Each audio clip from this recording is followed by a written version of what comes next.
Naghahanda na ang mga lugar na inaasahang tatamaan ng bagyong Uwan. Base sa pagtataya ng Pag-asa, posibleng tumama sa North o Central Luzon ang bagyo na mataas din ang tsansa na maging super typhoon.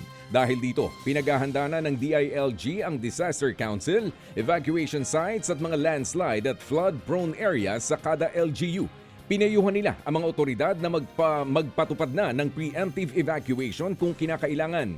Magdaragdag na rin daw ng mga tauhan ng PNP.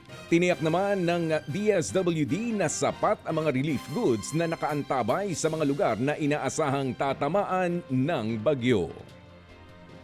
Samantala, iginiit ng isang constitutional law expert na dapat ay may sampahan na ng kaso dapat nang sampahan ng kaso si dating Congressman Zaldico para makansela na ang kanyang pasaporte at mapauwi na pabalik sa bansa.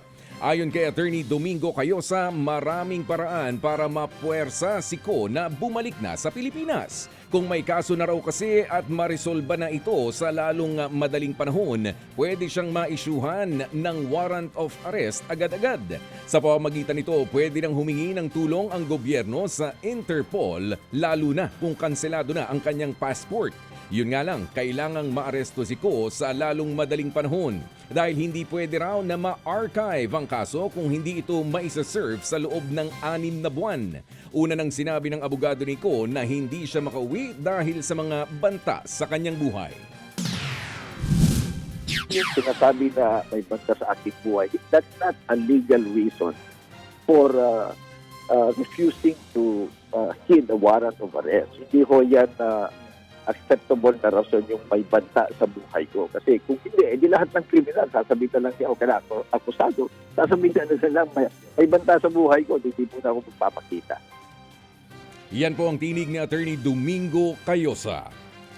Mariin namang itinanggi ni Congressman Paulo Duterte na puro ghost project ang flood control sa Davao City. Wala raw siyang itinatagong taliwas sa akusasyon wala raw siyang itinatago. Taliwas yan sa akusasyon ni House Deputy Minority Leader Antonio Tino na may irregularidad daw sa mga flood control sa Davao mula 2019 hanggang 2022.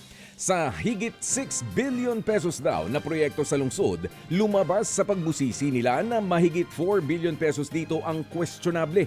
Hinamo naman ni Pulong si Tino na busisiin din ng ibang flood control lalo na sa Luzon. Mga kapatid, brothers and sisters, saan ka pa? Dito na tayo sa totoo. Dito na tayo sa True FM. Mga kapatid, mag-subscribe and follow po kayo sa social media accounts ng True Network PH. Yan po kami, hanapin nyo lang True Network PH, Facebook, Instagram, YouTube, TikTok, and podcast. Mapa Apple or Spotify man yan, mahahanap nyo kami. Lahat ng mga napapanood at napapakinggan nyo po sa programa, nasa social media accounts namin yan. So, paano mga kapatid? See you sa social media!